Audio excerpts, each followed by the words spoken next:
আসসালামু আলাইকুম এভরিওয়ান। আশা করি আপনারা সকলেই ভালো আছেন। ভিউয়ার্স, আজকের পর্বে আমি আবারও হাজির হয়েছি আপনাদের নতুন আরও একটি ভিডিও নিয়ে। আর আজকের পর্বে আপনারা দেখতে চলেছেন বাংলাদেশের ফেমাস কালাভুনা কীভাবে রান্না করা হয়। আর এই কালাভুনা রান্না করার জন্য প্রথমে দেখতে পাচ্ছেন চুলায় কিন্তু একটি কড়াই উঠে দিয়েছে এবং এই কড়াইয়ের ভিতরে কিন্তু 40 কেজি মাংস এবং রয়েছে পেঁয়াজ এবং এর উপরে এক এক করে দিতে হয়েছে রসুন বাটা এবং আদা বাটা। রসুন বাটা এবং আদা বাটা দেওয়ার পরে এখানে আরও কী কী অ্যাড করে সেটা দেখার জন্য অবশ্যই পুরো ভিডিওটি আপনারা আমার সাথে থাকবেন, আমি এটুকুই আশা রাখি। বিয়ার্স, রসুন বাটা এবং আদা দেওয়ার পরে এখানে দেখতে পাচ্ছেন পরিমাণ মতো লবণ ছিটি দেওয়া হলো এবং লবণ ছিটি দেওয়ার পরে এর সাথে দেওয়া হচ্ছে দারুচিনি। দেখছেন দারুচিনি কিন্তু দেওয়া হয়ে গেছে। আর এদিকে চুলায় কিন্তু জাল দেওয়া হচ্ছে, আস্তে আস্তে জালটা বাড়ানোর জন্য লার্কি ঢুকিয়ে দেওয়া হচ্ছে। আর এই দারুচিনি দেওয়ার পরে দেওয়া হচ্ছে এলাচ, লবঙ্গ এবং গোলমরিচ। এগুলো দেওয়ার পরে দেখতে পাচ্ছেন যে ওনারা একটি বালতি নিয়ে আসছে। এই বালতিতে কিন্তু রয়েছে প্রায় হাফ বালতি পরিমাণ তেল, সেটা এখানে প্রায় ঢেলেই দিল।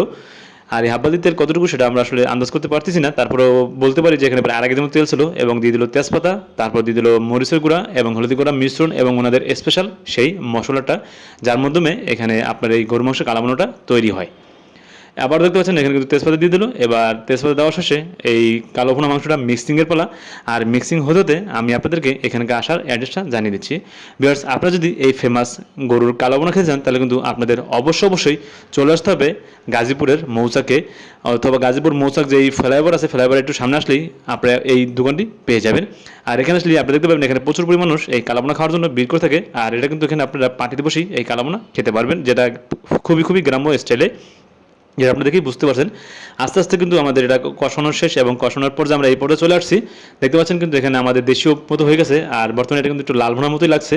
দেখা যাক আস্তে আস্তে এটা কীরকম কালার ধারণ করে আর এটা আসলেই কালাভুনা হয় কিনা। তার জন্য বলবো আপনারা অবশ্যই পুরো ভিডিওটি দেখতে থাকুন। আর পুরো দেখতে আপনাদের কাছে আমার এই ভিডিওটি কেমন সেটা কিন্তু আপনারা অবশ্যই আমাকে জানাবেন এবং আমাকে বেশি সাপোর্ট করবেন।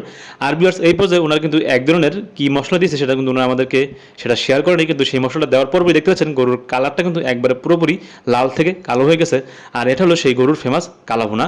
ভিউয়ার্স, আপনারা যদি এই ধরনের কালাভুনা খেতে চান তাহলে কিন্তু অবশ্যই চলে আসতে হবে গাজীপুরের মৌচাকে। আর চুলা থেকে নামিয়ে এখন দেখতে পাচ্ছেন এটা খুব সুন্দরভাবে ঝাঁকি নিয়ে আছে। আর এই অংশটা দেখতে কিন্তু খুবই চমৎকার। আপনাদের কাছে কেমন লাগছে অবশ্যই আমাকে জানাবেন।